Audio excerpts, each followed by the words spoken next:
Well, did you think May was a bit of a warm month, especially if you're around the Hartford area? Well, that's because it was the third warmest on record for the Hartford area. Average temp 65.2 degrees. So this is all of the daytime highs and lows added up, divided by 2, divided by 31 days in May.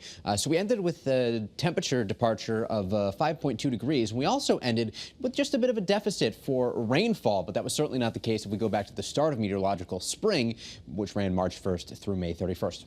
Yesterday, we ended up with 15.38 inches of rainfall, plus the liquid equivalent of anything frozen, the 12th wettest on record. But it's the warmth, of course, that's much more impressive. 53.9 degrees for an average temp. Both 2010 and 2012 had an average temp of 54.3. So we were 0.4 degrees away from the warmest years on record. Statewide, we are about 5 to 10 degrees warmer right now, with the exception of southeastern Connecticut. Chester, Norwich, only a degree warmer than yesterday at this time.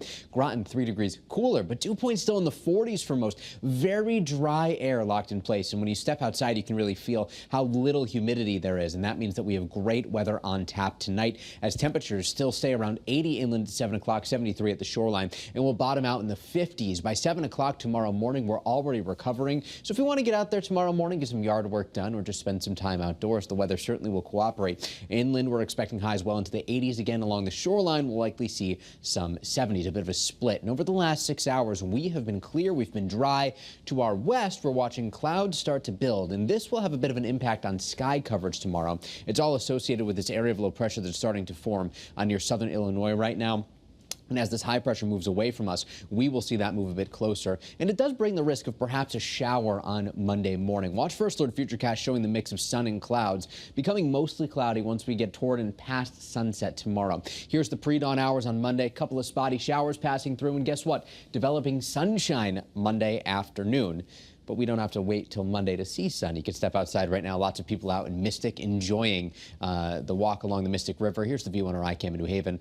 Nice view of the green where it's 83 degrees. Pollen counts, of course, will be high. Oak, mulberry, and maple. So we're still talking tree pollen. Dew points, on the other hand, low, at least for the time being. They start to climb later next week. This is your first alert to the return of some muggier air as we approach Thursday. So tomorrow, really another great day to get outdoors. Even tonight, you can keep the windows open with temps in the 50s, 86 inland, along the shoreline 77. An early shower Monday with increasing sunshine in the afternoon. More of an offshore wind should help to bring even shoreline towns into the lower 80s. By Tuesday, around 80 degrees or so inland, 70s along the shoreline. A touch warmer Wednesday since we see a bit more sunshine, with scattered showers returning later Thursday, lasting into at least Friday morning. And there is a chance that even Friday afternoon we could see some lingering showers. But at this point in time, it appears to be focused on Friday morning. Highs in the 70s Friday. By the time we begin next weekend, we will be back into the 80s. Average high for the Hartford area today, 76. By the end of the month, that climbs to 84 degrees. In a typical month, we see 4.28 inches of rainfall. And AO, we really don't see much of a chance for rain until we get to the middle and end of next week. So enjoy the sunshine while it's here. Soak in the dry stretch while we can. Oh my goodness, looks like a pretty good 7-day forecast. Like to see all that sun. Thanks, Mike.